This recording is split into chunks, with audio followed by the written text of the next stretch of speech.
Dear students and respected viewers, myself Deepak Kumar Thakur, Guest Assistant Professor, Kamla Rai College, Gopalganj, affiliated with Jayaprakash university Chhapra. प्रिय विद्यार्थियों, आज हम लोग BA द्वितीय वर्ष प्रतिष्ठा के लिए जो चोल राजवंश से संबंधित राजनयिक चर्चा कर रहे हैं, उसी को आगे बढ़ाते हुए प्रकरण को शुरू करेंगे। हम देखते हैं कि राजराज प्रथम की मृत्यु के पश्चात उसका पुत्र और उत्तराधिकारी 1014-15 ईस्वी में चोल साम्राज्य का शासक बनता है और वह अपने योग्य पिता का योग्य पुत्र था और इसमें सैन्य नेतृत्व के गुण थे और साथ साथ शासन प्रबंधकी गुण भी इसमें था और यह बहुमुखी प्रतिभा का धनी व्यक्ति था। इसकी महत्वाकांक्षा ने इसे साम्राज्यवादी नीति को अपनाने के लिए प्रेरित किया। फलतः इसने अपने पिता की तरह ही साम्राज्य विस्तार की नीति को अपनाया और जो अभिलेखी साक्ष्य मिलते हैं, जो सूचनाएं हमें मिलती हैं, उससे पता चलता है इसके सैन्य अभियानों को और इसके सफल सैन्य अभियानों का हमें सूचना मिलता है। हम देखते हैं कि इसने सिंहल विजय किया, जो लंका है उसका विजय किया और इस समय यहाँ का शासक महेंद्र पंचम या महेंद्र पंचम था और महेंद्र पंचम को इसने पराजित किया राजेंद्र प्रथम ने और उसको बंदी बना के चोल साम्राज्य भेज दिया और यहीं पे चोल राजधानी में ही वह 12 वर्षों तक कारागार में रहा और बंदी के रूप में ही उस 12 वर्ष पश्चात उसकी मृत्यु हो गई। करंदी ताम्रपत्र लेख से पता चलता है कि लंका के मुकुट, रानी, पुत्री, संपूर्ण संपत्ति, वाहन तथा इंद्र का निर्मल हार, जो पांड्य राजाओं का धरोहर था वहाँ पे, उन सभी को यह अपने अधिकार में लेकर चोल साम्राज्य में वापस आया। महावंश लेख से पुष्टि होती है इसकी कि लंका का पूर्ण अधिकार कर लिया लंका पर और बौद्ध विहार को नष्ट कर दिया और संपूर्ण कोष को उठा लाया। महावंश लेख से ही पता चलता है कि महेंद्र का पुत्र कश्यप कठिन संघर्ष के बाद 6 महीना तक कठिन संघर्ष के पश्चात वह सिंहल के दक्षिण भागों को जीतने में सफल रहा। तिरुवलंगाडु के ताम्र पत्र से पता चलता है कि केरल और पांड्य राज्यों का भी इसने विजय किया था और इन क्षेत्रों का, जो केरल और पांड्य क्षेत्र का जो मुख्यालय है मदुरा, उसको अपने नियंत्रण में लेके वहाँ अपने एक पुत्र को राज्यपाल बनाया और उसके अधीन इसका शासन प्रबंधन व्यवस्थित कर दिया। 1020-21 ईस्वी में हम देखते हैं कि राजेंद्र प्रथम ने बेंगी के जो चालुक्य थे उन पर सैन्य अभियान भेजे और इन क्षेत्रों को भी अपने नियंत्रण में ले लिया। हम देखते हैं कि बेगी के चालुक्य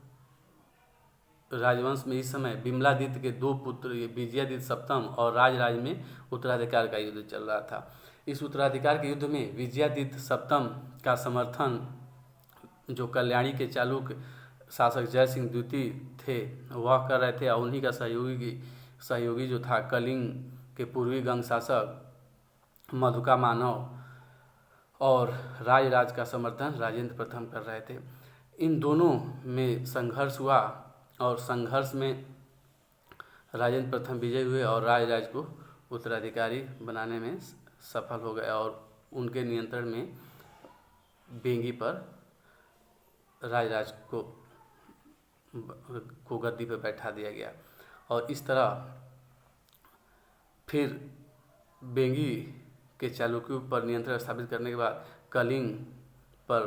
विजय करके मधुका मानव को दंडित किया और कलिंग विजय के बाद ही वह उत्तर भारत के सैन्य अभियान को प्रारंभ करता है। और हम देखते हैं कि तिरुवलंगाडु ताम्रपत्रों में जो वर्णन है कि वो उसका जो पूर्वी अभियान है उसमें वह उड़ीसा, बस्तर, इंद्र तथा दक्षिण कौशल को जीत लेता है और तत्पश्चात वह उड़ीसा और बंगाल के बीच का जो दंडी भुक्ति क्षेत्र है उस पर धर्मपाल शासक कर रहा था, उसको पराजित किया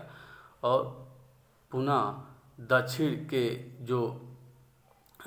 दक्षिणी राट के राजा रणसूर हैं उसको पराजित करने के बाद पूर्वी बंगाल के गोविंद चंद्र को पराजित करता है राजेंद्र प्रथम। इसी समय हम देखते हैं कि गोविंद चंद को पराजित करने के पश्चात पाल शासक महिपाल को ही पराजित कर देता है। उसके उत्तर भारत का अगर उद्देश्यों की चर्चा करें तो इसमें जो अभिलिखित साक्ष्य मिलते हैं उससे पता चलता है कि गंगा नदी के पवित्र जल को लाना उसका प्रमुख उद्देश्य था और इस उद्देश्य में वह सफल रहा, क्योंकि पाल जो शासक हैं, जो वर्णन मिलता है कि वहाँ के जो शासक हैं वो अपने सर पे मटका से गंगा जल को चोल राजधानी में लेकर प्रस्तुत हुए थे। गंगा घाटी में सफल अभियान के बाद इसने गंगई कोंड की उपाधि ग्रहण की और गंगई कोंड चोलपुरम नामक अपनी नई राजधानी बनाया। ये जो गंगई कोंड चोलपुरम है तिरुचिरापल्ली जिले में संभवतः इससे उसका तादाद स्थापित किया जाता है। वहाँ ही एक गंगई कोंड चोलपुरम जो राजधानी बनी थी। इस प्रकार उत्तर पूर्वी भारत का सफल अभियान संपूर्ण देश पर इसके प्रभुत्व को स्थापित कर देता है, क्योंकि इस समय इन क्षेत्रों में जो भी शक्ति सक्रिय थे, यानी कि राजसत्ता जो सक्रिय थी, उस पर इसने अपनी प्रभुसत्ता स्थापित कर दी। किसी ने इसका विरोध नहीं किया और इस प्रकार हम देखते हैं कि यह उत्तर भारत में भी अपनी एक प्रभुसत्ता बना लिया। भारतीय भूभाग के दिग्विजय से ही इसे संतुष्टि नहीं मिली, इसने अपनी विजय वैजयंती है वह विदेशी क्षेत्रों तक भी विस्तृत की और इसमें हम देखते हैं कि दक्षिण पूर्वी एशिया के श्रीविजय के शैलेंद्रवंशी शासक को पराजित करने के लिए मजबूत नौसैनिक शक्ति का संगठन किया और फिर इसने इन क्षेत्रों पर आक्रमण करते हुए हम देखते हैं कि जो तिरुवलंगाडु ताम्रपत्र है उससे पता चलता है कि समुद्र पार करके इसने कटाह को जीत लिया, फिर कंडारम तथा श्रीविजय को जीता और फिर इसने मलय प्रादीप, जावा, सुमात्रा तथा अन्य द्वीपों को जीत लिया। और श्रीविजय का जो शासक था संग्राम विजयतुंग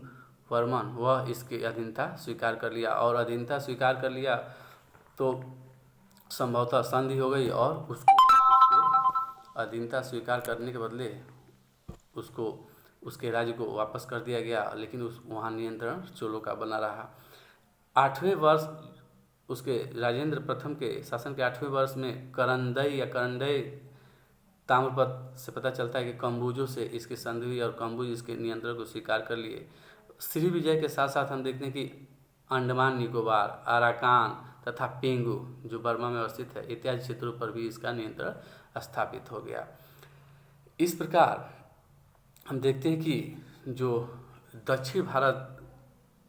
के पार, जो बंगाल की खाड़ी के पार जो द्वीप थे, इन क्षेत्रों पे विजय के क्या उद्देश्य थे, तो इसमें हमें पता चलता है कि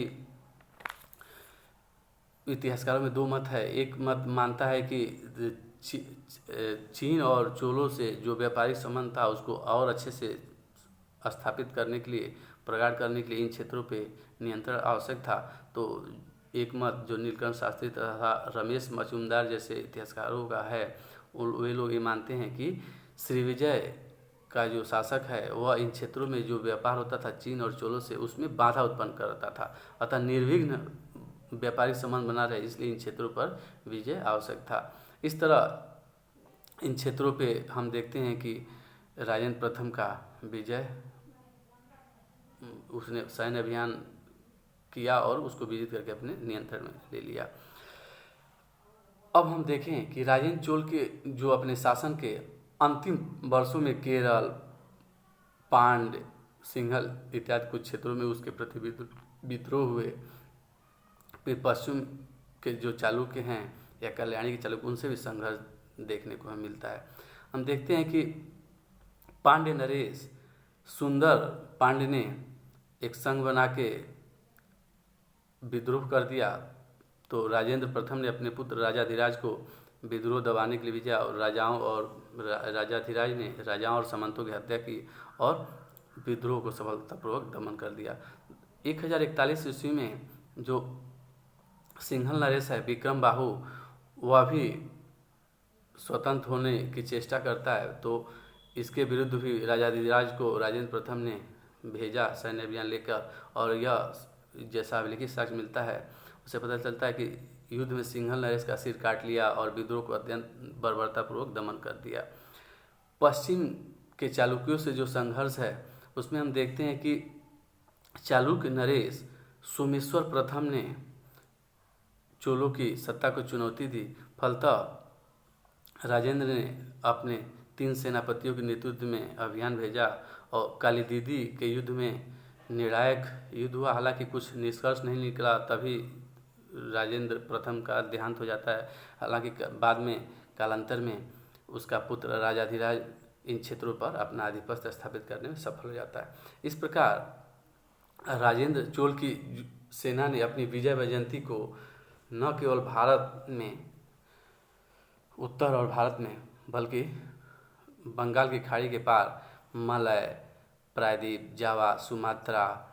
अराकान, पेंगू, कम्बोज इत्यादि क्षेत्रों तक इसका विजय अभियान गया और इन क्षेत्रों पर इसका नियंत्रण स्थापित हो गया। और हम देखते हैं कि राजेंद्र जो प्रथम है वह सैन्य शक्ति, युद्ध भूमि में जिस तरह वह सैन्य शक्ति का कुशलता से प्रदर्शन करता था, उसी तरह वह शांति काल में उत्साही और कर्मठी निर्माता भी था, क्योंकि उसने एक 16 मील लंबा तालाब बनवाया था सिंचाई के लिए। फिर वह शिक्षा और साहित्य का महान उन्नायक था और विद्या, जो वैदिक साहित्य है उसके अध्ययन के लिए विशाल विद्यालय की स्थापना उसने करवाई। इस तरह उसने राजनीतिक प्रभुत्व स्थापित करने के साथ साथ सामाजिक सांस्कृतिक क्षेत्रों में भी बहुत ही समृद्ध कार्य किया और इन जो चोल साम्राज्य है उसकी प्रतिष्ठा को अंतर्राष्ट्रीय स्तर तक पहुंचा दिया। और हम देखते हैं कि चोलों का जो साम्राज्य विस्तार है राजेंद्र चोल के समय में एकदम अपने चरमोत्कर्ष पे पहुंच जाता है। और जो चोल साम्राज्य की प्रतिष्ठा है या प्राचीन मध्यकालीन जो भारतीय गौरव को चोल शासक राजेंद्र प्रथम ने एक बार पुनः स्थापित किया।